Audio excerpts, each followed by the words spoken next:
بسم اللہ الرحمن الرحیم۔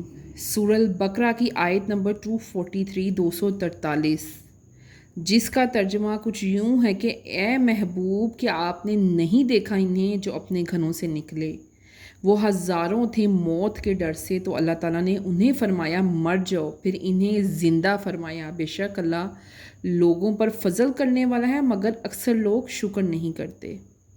کس نبی کی دعا سے انہیں دوبارہ زندہ کیا گیا؟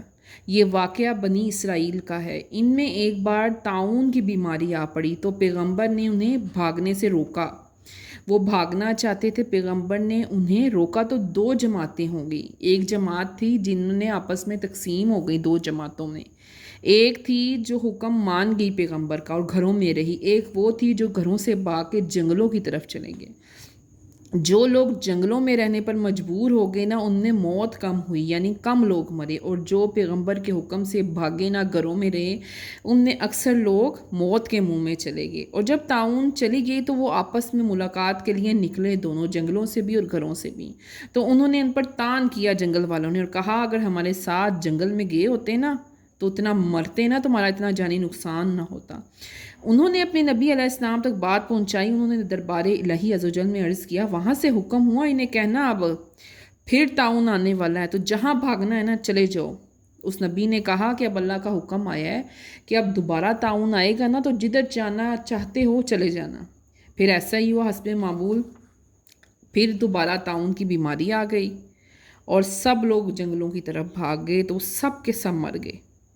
پہلے تو موت کم ہوئی تھی، اب سب کے سب مر گئے۔ اس کے بعد حضرت کیل علیہ السلام تھے، حضرت کیل علیہ السلام، جنہوں نے دعا کی تھی کہ اللہ تعالیٰ عز و جل نے انہیں زندہ فرمایا، اور پھر وہ لوگ مدتوں زندہ رہے۔ یہ لوگ حضرت کیل نبی علیہ السلام کی اولاد تھی، قوم میں سے تھے ان کے۔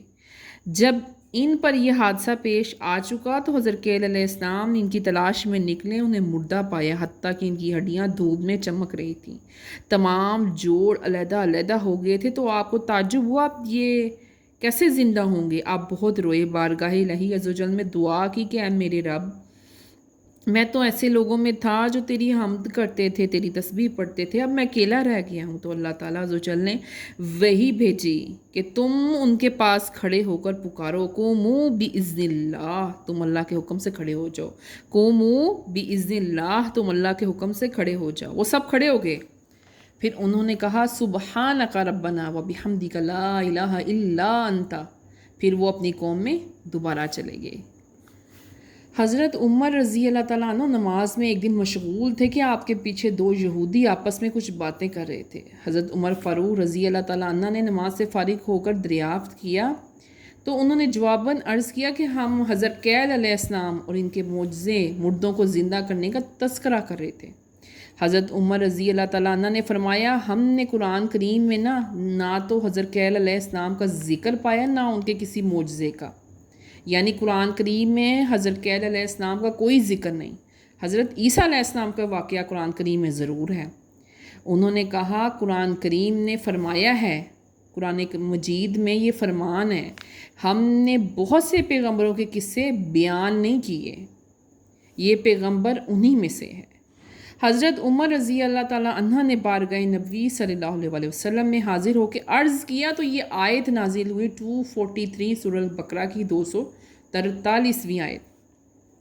حضرت کیل ابن یوزی علیہ السلام، ان کو ذوالکفل علیہ السلام بھی کہتے ہیں، ان کا مزار مبارک اردن میں ہے۔ حضرت فاروق اعظم رضی اللہ تعالیٰ عنہ نے ایک شاندار مسجد تعمیر کرائی جس کا اب صرف ایک مینار باقی رہ گیا ہے۔ یہی ذوالکفل علیہ السلام ہے۔ یہ نام اس لیے ان کا پڑا کہ انہوں نے 70 نبیوں کے کفیل تھے، وہ 70 نبیوں کے کفیل تھے، انہیں قتل ہونے سے بچایا تھا۔ اس واقعے کی طرف اشارہ کر کے یہ بتایا گیا کہ انسان خوف موت سے بھاگ کر جان نہیں بچا سکتا، لہٰذا بھاگنا بیکار ہے اگر مقدر